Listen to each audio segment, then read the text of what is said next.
State health society Bihar की तरफ से जो CHO का वैकेंसी का नोटिफिकेशन जारी कर दी गई है। CHO बेसिकली क्या होता है? CHO हेल्थ ऑफिसर होती है जो हॉस्पिटल्स की देख रेख के लिए होती है। वो हेल्थ ऑफिसर्स की वैकेंसी का नोटिफिकेशन जारी कर दी गई है। यहाँ पे कुछ इंपॉर्टेंट बात करें तो जैसे कि इनका सैलरी कितनी होगी, तो सैलरी यहाँ पे आप देख पा रहे होंगे। CHO का सैलरी जो है 32,000 से पर मंथ एडमिसेबल होती है एंड वो 40,000 हो जाती है 8,000 per month performance link payment add करके। यानी कि आपका टोटल जो सैलरी रहने वाली है वो देख पा रहे होंगे 40,000 होने वाली है। तो इस प्रकार से आपकी सैलरी रहेगी। बाकी बात करें तो नेम ऑफ द पोस्ट आप देख सकते हैं CHO, name of the post क्या है CHO, एंड इस तरह से आपका वैकेंसी जारी की गई है। बाकी यहाँ बात करें तो एलिजिबिलिटी क्राइटेरिया की, तो यहाँ आप देख पा रहे होंगे एलिजिबिलिटी क्राइटेरिया में आपके पास BSc नर्सिंग विथ 6 मंथ जो करिकुलम होती है वो करिकुलम सर्टिफिकेट आपके पास होना चाहिए, देन आप इस फॉर्म में एलिजिबल हो एंड आप फॉर्म को भर सकते हो। एंड दूसरी बात है post basis BSc nursing with successful of complete 6 month integrated curriculum of certificate course. देखिए मतलब आप BSc नर्सिंग करते हैं तो उसमें डिफरेंट कोर्सेज होते हैं, जैसे ब्रांच होते हैं उसका। तो इस प्रकार से अगर आप किए हैं प्लस 6 मंथ का आप करिकुलम जो सर्टिफिकेट होता है अगर आपके पास है तो आप फॉर्म को भर सकते हैं, आप एलिजिबल हो। एंड किसी भी यूनिवर्सिटी से किए हो, लाइक स्टेट से किए हो या फिर कोई नेशनल यूनिवर्सिटी से किए हो, इंस्टीट्यूट से किए हो, तो आप एलिजिबल हो। ओके दोस्तों, बाकी टोटल पोस्ट बात करें तो यहाँ पे देख पा रहे होंगे 4500 टोटल पोस्ट रहने वाली CHO की। एंड इसमें कैटेगरी वाइज देख सकते हैं EBC का यहाँ पे फिर 1345, BC का 702, EBC फीमेल का 331, इस तरह से BC1 का 259, SC का 1269। बाकी इस प्रकार सीटें रखी है। यहाँ पे आप देख पा रहे होंगे UR का जो 00 दिखा रहा है यानी कि इसमें जनरल का सीट नहीं है, बाकी इसमें जनरल की सीट नहीं रखी गई है। और भी चीज़ें आप देखेंगे जो एजुकेशन क्वालिफिकेशन है, एजुकेशन क्वालिफिकेशन और भी चीज़ें अगर BSc नर्सिंग में किसी भी डिपार्टमेंट से किए हैं प्लस 6 मंथ आपका वो करिकुलम सर्टिफिकेट आपके पास है, देन आप एलिजिबल हो, फॉर्म को भर सकते हो।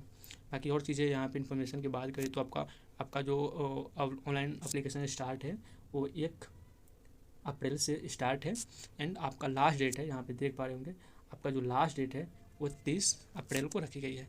बाकी दोस्तों बात करें तो आपका जो एप्लीकेशन फ़ी है यहाँ देख पा रहे होंगे UR AWS BC EBC जो मेल का फ़ी है यहाँ पे देख पा रहे होंगे 500 है। एंड SC ST जो बिहार डोमिसाइल का है, बिहार डोमिसाइल का है, यानी कि जो बिहार से बिलोंग करते हैं उनका है जो 250 रुपये है। एक बात आपको बता दूं, जैसे कि कोई भी कैटेगरी अगर दूसरे स्टेट में फॉर्म भरते हैं, जैसे SC का कोई स्टूडेंट जो अदर स्टेट में फॉर्म भरते हैं तो वो जनरल में काउंट होते हैं। लाइक SC ST जो UP का है, ठीक है, इस फॉर्म को भर रहे हैं तो वो जनरल में ही काउंट होंगे। ओके, तो ये बताया गया है।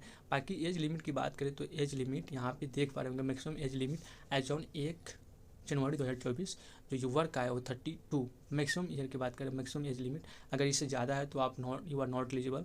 एंड यूवर का EWS का फीमेल का है जो 45 है, and BC EBC male female का 45 है, एंड SC ST का 47, यानी कि मैक्सिमम एज लिमिट है।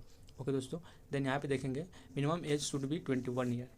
अगर इसमें मैक्सिमम एज की बात करें तो इस प्रकार दिया गया है, एंड मिनिमम एज जो कम से कम एज की क्राइटेरिया होती है वो 21 ईयर रखी गई है। Minimum age should be 21 year and 10 year relaxations will be admissible to person with benchmark disability. तो ये 10 ईयर का जो रिलैक्सेशन वो रखी गई है जो PW से बिलोंग करते हैं। ओके दोस्तों, और यहाँ बात करें तो इम्पोर्टेंट नोट्स में देखिए आप, यहाँ पे ये बताया गया है इंपॉर्टेंट नोट्स में आप देख पा रहे होंगे the institute university from with the BSc post basis BSc nursing GNM course has been complete must be recognised by Indian nursing council health department of any state government UT Bihar nurse registration council any state nursing council. यानी कि आपके पास जो BSc की degree है या post basis BSc की nursing की degree है वो आपका जो GNM course has been complete आपका कंप्लीट होना चाहिए इंडियन किसी भी रिकॉग्नाइज यूनिवर्सिटी से या फिर स्टेट जो बिहार का नर्सिंग रजिस्ट्रेशन काउंसिल होती है वहाँ से अगर आप कंप्लीट किए हैं then you are eligible. And the candidate should be registered with Indian nursing council any state council at the time of apply.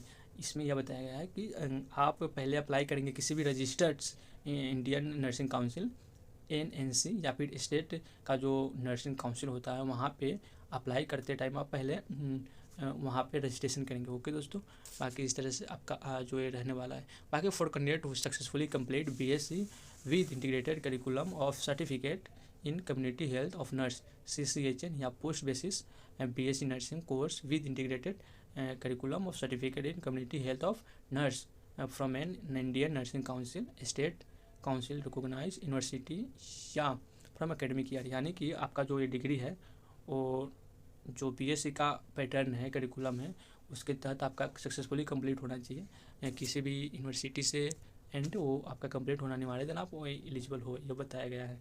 बाकी आप देख पा रहे होंगे ये जो बहुत बड़ी वैकेंसी है, जो CHO की पोस्ट भी है। बाकी देखेंगे जो और भी चीज़ें इसमें रखी गई है, इन्फॉर्मेशन बताई गई है। बाकी अगर ये इन्फॉर्मेशन आप देखना चाहते हैं देन आप ऑफिशियल साइट पर विजिट करेंगे, वहाँ पर आप देख सकते हैं। ओके दोस्तों, धन्यवाद। अगर कोई डाउट आता है देन आप कमेंट करें, वहाँ पे बताया गया होगा, कुछ चीज़ें छूट गई होगी तो आप इस नोटिस से पढ़ सकते हैं। ओके, धन्यवाद दोस्तों, बहुत बहुत धन्यवाद। अगर आप चैनल पर नहीं हो तो please subscribe my channel. Thank you.